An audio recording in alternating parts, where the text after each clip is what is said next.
आदरणीय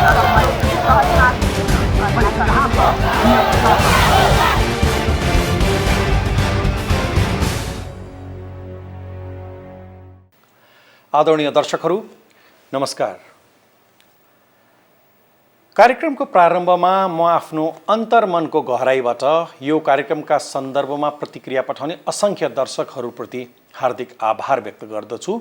विशेषतः विश्वका विभिन्न भागमा छरिएर रहेका नेपाली दाजुभाइ दिदीबहिनीहरूले जुन प्रतिक्रिया पठाउनु भएको छ त्यो प्रति र देशभित्रका दाजुभाइ दिदीबहिनीहरूप्रति।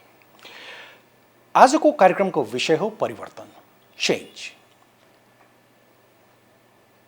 कुनै पनि राजनीतिक व्यवस्थाको, राजनीतिक सिद्धान्तको वा सरकारको अन्तिम अभिष्ट लक्ष्य हुनुपर्दछ जनताको जीवनस्तरमा परिवर्तन गर्ने।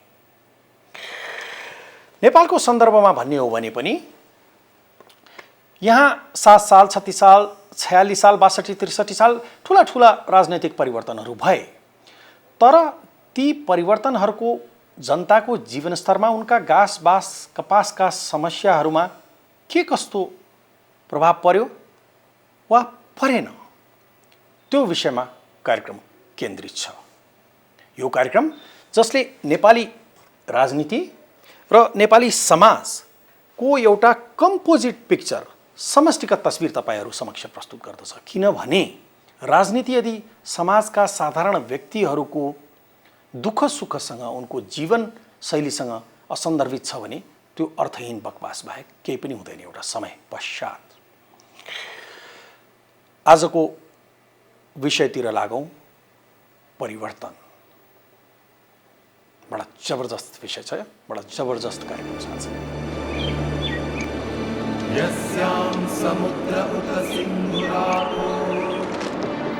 पूर्वीय दार्शनिकहरूले अनादिकालदेखि भन्दै आएका छन्, परिवर्तन संसारको पहिलो नियम हो। Everything changes, nothing remains same.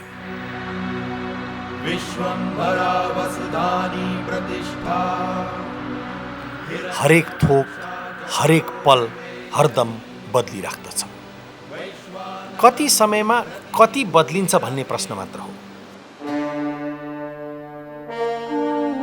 विश्व इतिहासलाई हेर्ने हो भने औद्योगिक क्रान्ति पछिका 100-150 वर्षहरूमा संसारमा जति परिवर्तनहरू भए तिनको तुलनामा त्यस अघिका हजारौं वर्षहरूमा परिवर्तनहरू खासै भएन।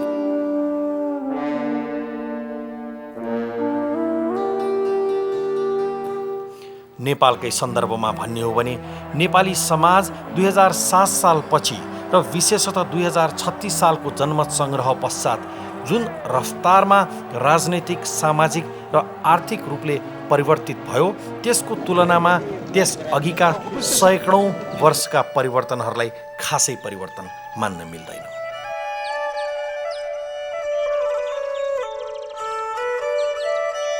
तर यदि कसैले भन्दछ कि विगतका वर्षहरूमा नेपालमा राजनैतिक, आर्थिक, सामाजिक क्षेत्रमा केही भएन, जीवन जस्ताको तस्तै छ, बिग्रिएको मात्र छ, यदि कसैले त्यस्तो भन्दछ भने त्यो भ्रम मात्र हो, सत्य होइन।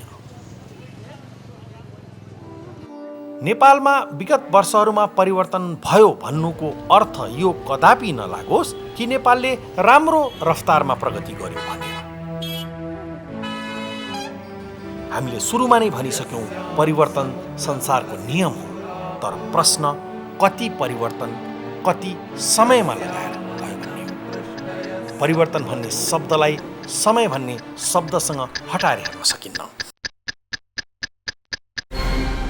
तपाईं हेर्दै हुनुहुन्छ ठुला भ्रम सत्य साधारण, विजय कुमारका साथ।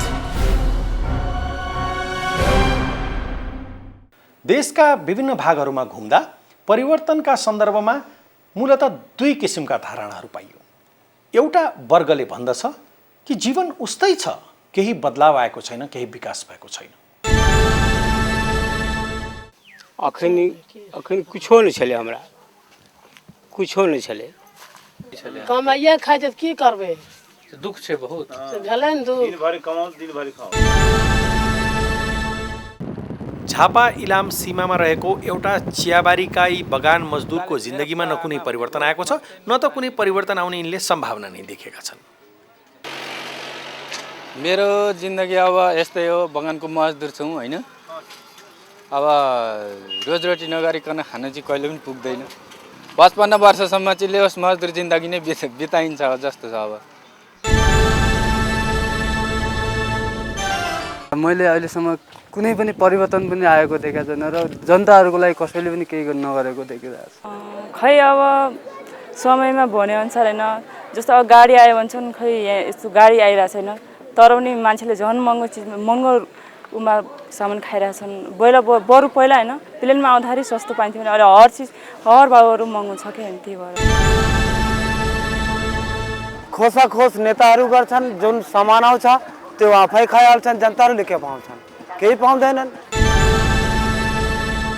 अब यस्तै हो के फेरियो भन्नु, के फेरिएन भन्नु, अब के भन्ने, नेताहरूलाई भन्नुपर्छ। यो त जे आयो त्यो नेताहरूलाई आछ, अरू कसैलाई पनि केही आएको छैन, जनतालाई केही आएको छैन। देशका विभिन्न भागहरूमा घुम्दा परिवर्तनका सन्दर्भमा मूलतः दुई किसिमका धारणाहरू पाइयो। एउटा वर्गले भन्दछ कि जीवन उस्तै छ, केही बदलाव आएको छैन, केही विकास भएको छैन,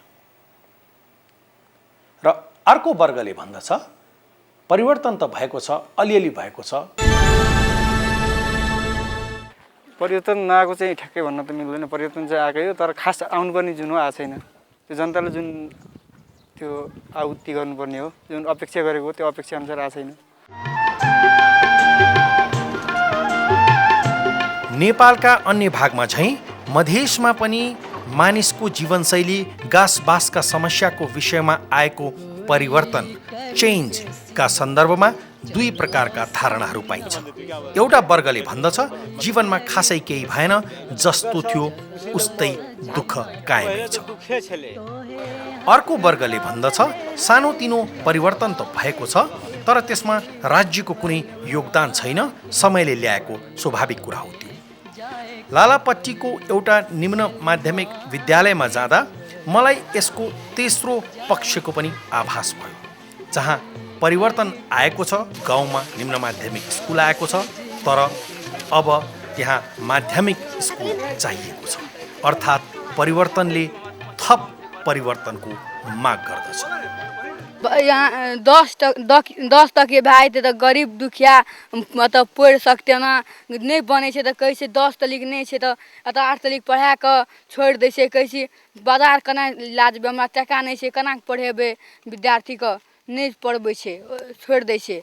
12.5 विद्यार्थी छ र 10 कक्षा भइदियो भने अहिले नै उहाँहरूले भन्नुभयो 10 सबै बालबालिका नानीहरू पनि पढिहाल्थ्यो। समस्या टिचरको यहाँ 2 शिफ्ट पढाइ गर्नुपर्छ सर। आदरणीय दर्शकहरू, लालापट्टीमा खिचेको तस्विरले दुई तीनटा कुराहरू हामीलाई स्पष्ट रूपमा सङ्केत गर्दछ।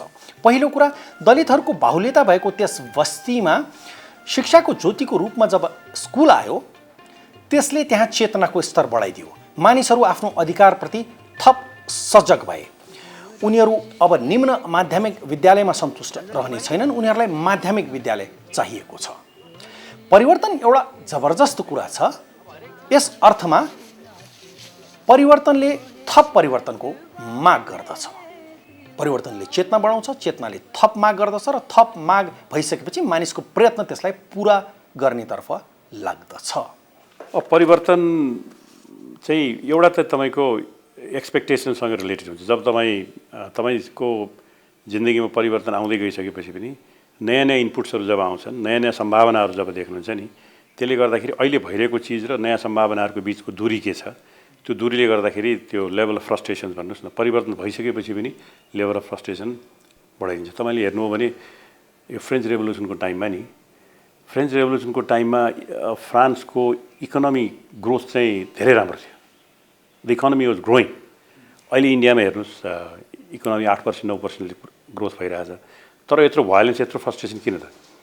वाट इज पोसिबल, के सम्भावना छ र अहिले मेरोको स्थिति के छ भन्ने जब मान्छेमा त्यो दुईटाको बिचमा कम्पेयर गर्ने परिस्थितिको सिर्जना हुन्छ नि, त्यो बेलामा अनि तपाईँको मान्छेलाई चाहिँ परिवर्तन भएन अथवा जति भएको छ के भएको छ र यो भन्ने खालको आउँछ। हाम्रै देशमा हेर्नु 2007 सालपछि जुन श्रृङ्खला सुरुवात भयो नि, जुन एक्सपोजर आउन थाल्यो, एजुकेसन आउन थाल्यो, मान्छेले अहिलेको स्थितिलाई मैले एक्सेप्ट गर्नु पर्दो रहेछ, सम्भावना छ, अरू मेरो छोरा मेरो नातिले त मभन्दा बेटर हुनसक्छ, त्यो गर्ने सम्भावना छ भन्ने जब उसको अनुभूति आउन थाल्छ नि त्यो तपाईँको चाहिँ अनि त्यसले गर्दाखेरि उसलाई फ्रस्ट्रेसन सुरु हुन्छ, त्यसले गर्दाखेरि परिवर्तनको लागि काम गर्ने प्रेरणा पनि सुरु हुन्छ। त्यतिले मात्रै पनि हुँदैन, त्यो एउटा इन्फर्मेसन त आयो, त्यो इन्फर्मेसन आइसकेपछि त्यसले एङ्जाइटी क्रिएट गर्छ मान्छेमा, एङ्जाइटी क्रिएट गर्छ। अब कसरी त यो मैले के गर्ने त भन्ने कुराहरू आउन थाल्छ, अनि सर्च हुन थाल्छ, अनि राजनीतिक सर्च हुन थाल्छ, आर्थिक सर्च हुन थाल्छ।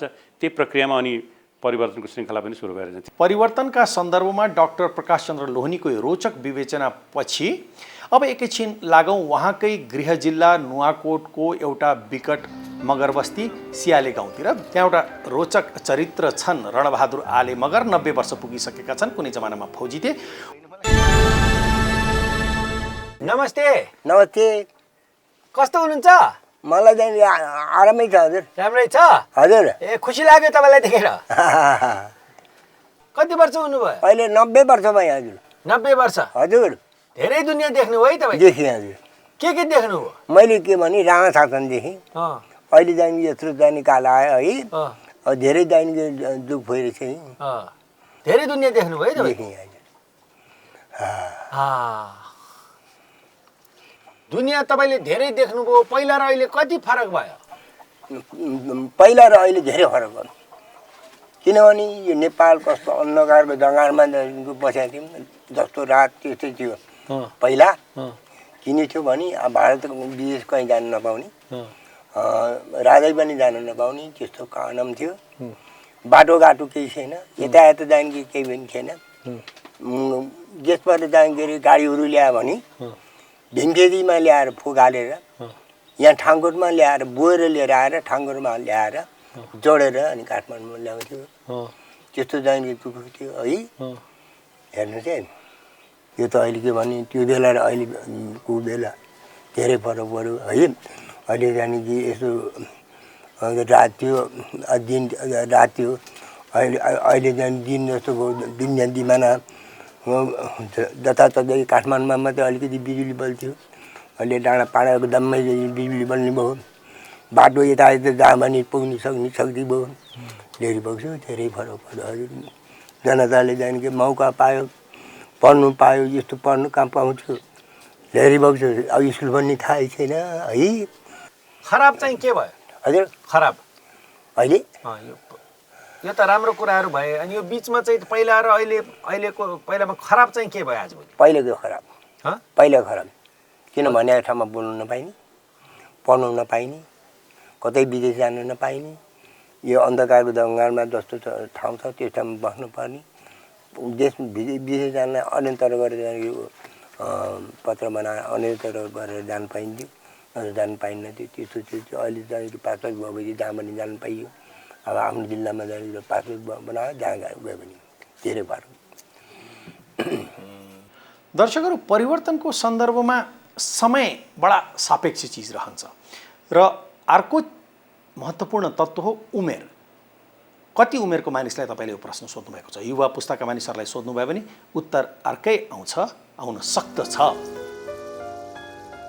90 वर्षीय रणबहादुर आले मगर बस्ने स्याले गाउँको भिरबाट 1 घन्टा जति तल झर्नुभयो भने तपाईँ बेत्रावतीको बजार पुग्नुहुन्छ, जहाँ घर भएका राजकुमार डङ्गलको विचारमा चाहिँ आएका परिवर्तनहरू राज्यको वा कसैको प्रयासबाट आएको नभएर आफै आएका, समयले ल्याएका कुराहरू मात्रै हुन्। समयको अनुसार आएको परिवर्तन हो। आफै त्यो हावाहुरी जस्तो। किन भन्दा पुस माघमा जाडो हुनुपर्छ भने त्यो पानी पर्छ भन्ने छैन नि, जाडै हुन्छ नि। त्यो समयले गरे भने त्यो असार साउनमा पानी पर्नु समयको माग हो नि। नेपाल आदिवासी जनजाति महासङ्घका अध्यक्ष राजकुमार लेखीका विचारमा आएका परिवर्तनहरूले पनि जनसङ्ख्याको सानो हिस्सालाई मात्र छोएका छन्। मलाई लाग्छ अहिले नेपालमा आएको यो राजनीतिक परिवर्तनले नेपाली जनतामा केही न केही परिवर्तनको आभास चाहिँ गराएको छ, तर सबै आम नेपाली जनतामा त्यसको प्रभाव चाहिँ फेरि परेन। मलाई लाग्छ 25 देखि 30% नेपाली जनतामा अनुभवको हिसाबले, परिवर्तनको हिसाबले त्यो चाहिँ फिलिङ गर्न पाएका छन्, तर अधिकांश नेपाली जनता सुनेका छन् तर त्यसलाई अनुभव गर्न पाएका छैनन्। नेपाल आदिवासी जनजाति महासङ्घका अध्यक्ष राजकुमार लेखीको यो भनाइसँग असहमत हुने कुनै ठाउँ छैन कि विगतका वर्षहरूमा नेपालमा आएका परिवर्तनहरूले समाजको एउटा ठुलो तबका महिला, पिछडिएको वर्ग, पिछडिएका जाति जनजाति आदिको एउटा ठुलो हिस्सालाई छुनै सकेन। पिछडिएको क्षेत्रको कुरा गर्दा म सम्झन्छु रसुवामा भेटिएका कान्छा गुरुङलाई। कान्छा गुरुङ खोला किनारमा बस्छन्, किटी कुट्ने मजदुर हुन्, कहिलेकाहीँ माछा पनि मार्छन्। तर कहानी यहीँनिर सिद्धिँदैन। उनको छोरा छ आशिष गुरुङ। यस वर्षको एसएलसी परीक्षामा 77% नम्बर लिएर आएको छ। एउटा अप्ठ्यारो परिस्थिति, गरिबी र तमाम अवरोधहरूका बावजुद पनि यहाँसम्म पुग्नु साधारण कुरा होइन। कुन्नी किन हो कान्छा गुरुङको कहानी र आशिषका आँखाहरूलाई म जीवनमा कहिले बिर्सिने छैन।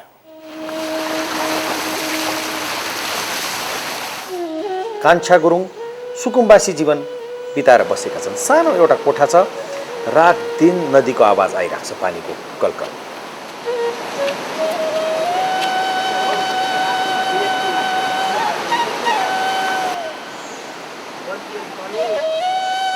पाएको बखतमा ज्यामी काम गर्छन् कान्छा गुरुङ। त्यो काम नभएको बेलामा खोलामा गएर माछा खोज्छन्। त्यो पनि काम नभएको बेलामा चाहिँ जाल बुनेर बस्छन्। जाल बनाउँदै हुनुहुन्छ नि हैन? हजुर। काम भएको बेलामा कामतिर गयो, काम नभएको बेलामा चाहिँ यस्तै चाहिँ जाल बुन्यो। उनको छोरो आशिषले यसपटक एसएलसीमा 77% अङ्क ल्याएर उत्तीर्ण भएको छ। काठमाडौँ गएको छ रे पढ्ने प्रयास गर्न। कसरी पढाउने विचार गर्नुभएको छ?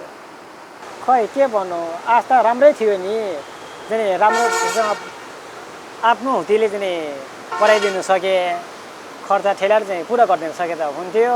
अब आफ्नो हुती पुगेन, नभएपछि अब त्यसले अब काम गर्दै पढ्दै कतिसम्म त्यसले अब के गर्छन्। अब अहिले चाहिँ मलाई यो गरिब हुनु नै अब केही रहेन छ। खै गरिब भएपछि पुगेको काम पनि नपुग्ने, आँटेको काम पनि नहुने, अब मुख्य कुरो पैसै चाहिने रहेछ। बिस्तारै बिस्तारै हुन्छ नि, भगवान्ले बिस्तारै बिस्तारै गर्छ नि। हजुर, त्यो आश त हो, त्यो आश गर्दा गर्दै आफू मर्ने बेला भइहाल्यो। अनि आफ्नो छोराछोरीलाई सकेसम्म राम्रै गरौँ, चाहिँ भने जस्तो चाहिँ पढौँ। अब लाउँदा अहिले अब डाक्टर पढाउनु पर्ने, इन्जिनियर पढाउनु पर्ने, अब पाइलट पढाउनु पर्ने, पढ्ने क्षमता त छ, क्षमता भइकन पनि तर घरबाट चाहिँ घर कमजोर भएको हुनाले गर्दाखेरि यो पढाउनुलाई धेरै नै समस्या पर्यो। रसुवामा कान्छा गुरुङसँग भएको यो एक प्रकारको हृदय छुने भेटघाटपछि हामी काठमाडौँ फर्क्यौँ र यहाँ आएर हामीले उनका छोरा आशिषलाई खोज्यौँ। आशिष आए हाम्रो कार्यालयमा र बडा भावुक किसिमको अभिव्यक्तिहरू दिए। बुवाले कति दुःख गर्नुभएको छ? बुवाले एकदम बुवाको हाइट छैन मेन त, अनि त्यस कारण अब अरू काममा त लाग्नुहुन्न, सबैले गट्टी कुट्नुहुन्छ। खोला छेउमा घर छ, जाल पनि हामी देखाउँछौँ नि तपाईँलाई, एकचोटि हेर त।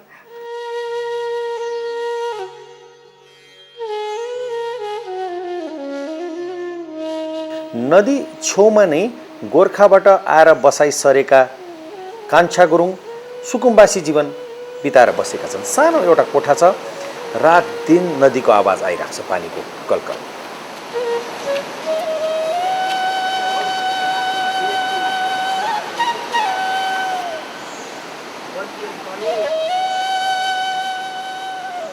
उनको छोरो आशिषले यसपटक एसएलसीमा 77% अङ्क ल्याएर उत्तीर्ण भएको छ। काठमाडौँ गएको छ रे पढ्ने प्रयास गर्न।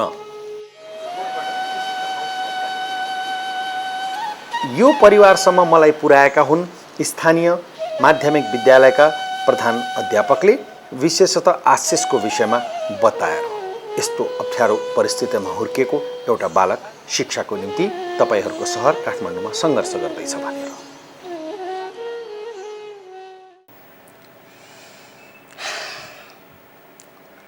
एकदम यस्तो दुःख गर्नुभएको छ बुवाले। आमा विदेश जानुभएको छ मेरो पढाइको लागि अथवा मेरो घरको परिवारको स्थितिको लागि भनेर। अब अब यस्तो मैले पढ्नु पर्थ्यो त्यो मलाई एकदम थाहा छ त्यो कुरा। तर अब सकभर अब अलि सहयोग र अलिअलि सहयोगहरू पाए पनि म अलि भाग्यमान ठान्थेँ आफूलाई चाहिँ। त्यही भएर अब मैले अब यही पढ्छु भनेर आएको हो काठमाडौँ चाहिँ एकदम। हजुर एकदम काठमाडौँ पढ्छु नि आएको छ अहिले चाहिँ।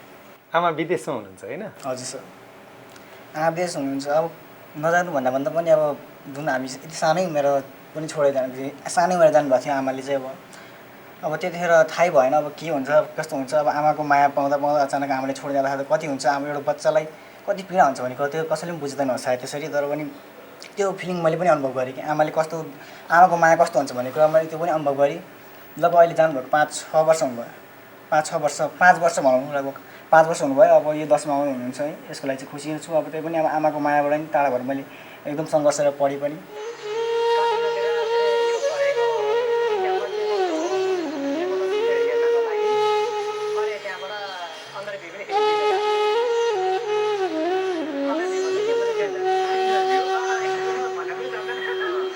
बाले दुःख गरे त देखेको छ नि होइन? एकदम दुःख गर्नुपर्छ बाले त। अब बुवाको दुःख त लगभग मतलब कसलाई पनि देखाउन सक्दैन क्या। यदि बाउले माया गर्नुहुन्छ, यदि दुःख गरेर पढाउनुहुन्छ भने। बुवाले चाहिँ यति दुःख गर्नुभयो कि मलाई एकदम थाहा छ। बुवाको हातमा यति ठेला उठ्नु घटी कुद्दाखेरि राति 12-1 बजे माछा मार्न जानुहुन्थ्यो। यो कुरा समय कसको मन चाहिँ दुख्दैन होला सर एकदम। हजुर बिस्तारै बिस्तारै ठिक भएर आउँछ एकदम सर, यही आशामा छु अहिले। मेहनत गरे पनि हजुर एकदम मेहनत त एकदम गर्छु, मनमा विश्वास छ। मेहनत एकदम गर्छु, सक्सेस पनि हुन्छ भन्ने विश्वास छ मनमा छ। यसमा मलाई पनि शङ्का छैन। आदरणीय दर्शकहरू, कान्छा गुरुङ र उनको छोरा आशिष गुरुङको यो जीवन कथा एक प्रकारले भावुक त छँदैछ, तर यसले त्योभन्दा धेरै बढ्ता कुराहरूको सङ्केत गर्दछ।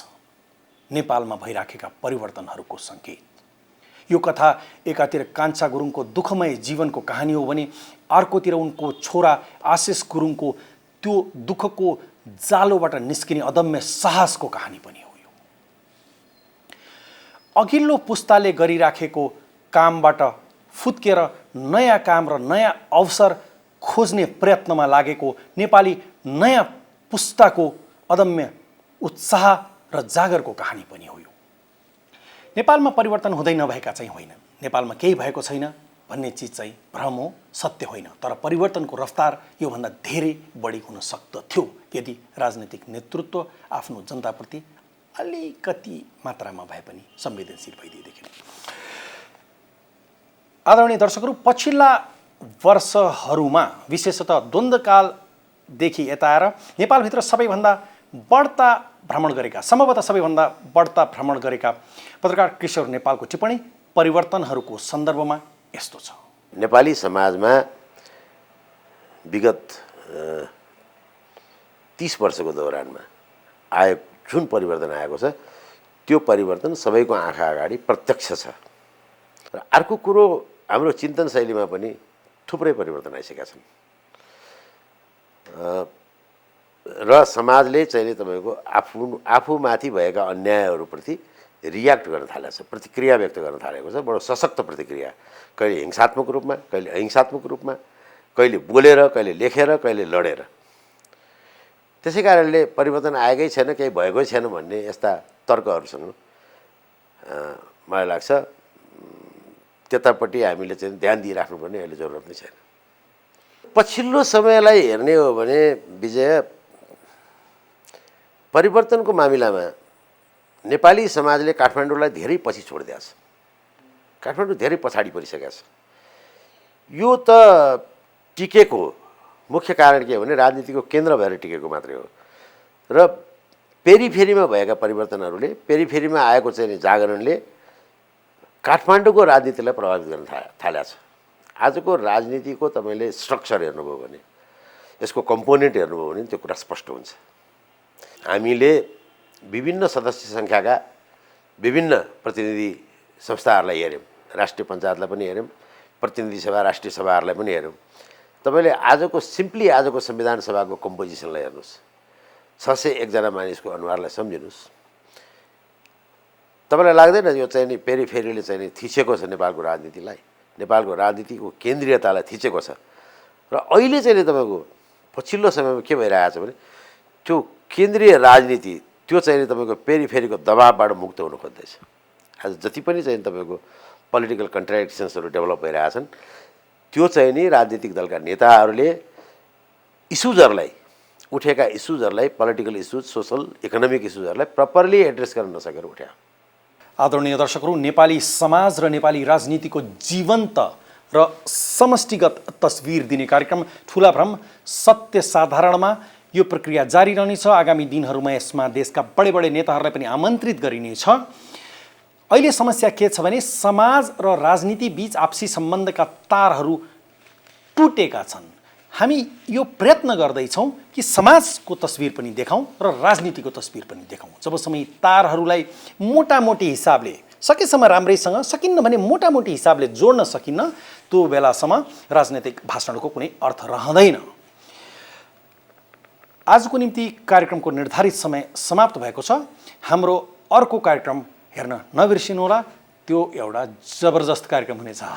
रियली मान्छे सामु आकाशले नै हो हाम्रो छाती, त्यो भन्दा विशाल साधारण कुराले बनाऊ साधारण सत्यको नेपाल, साधारण सत्यको नेपाल, साधारण सत्यको नेपाल।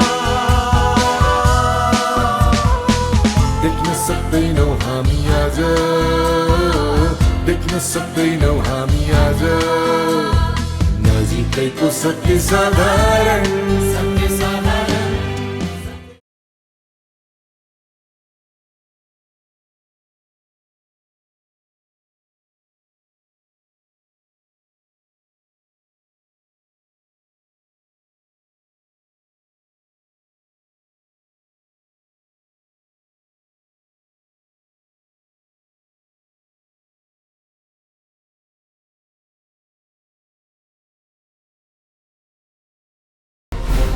ठुला भ्रम सत्य साधारण विजय कुमारका साथ।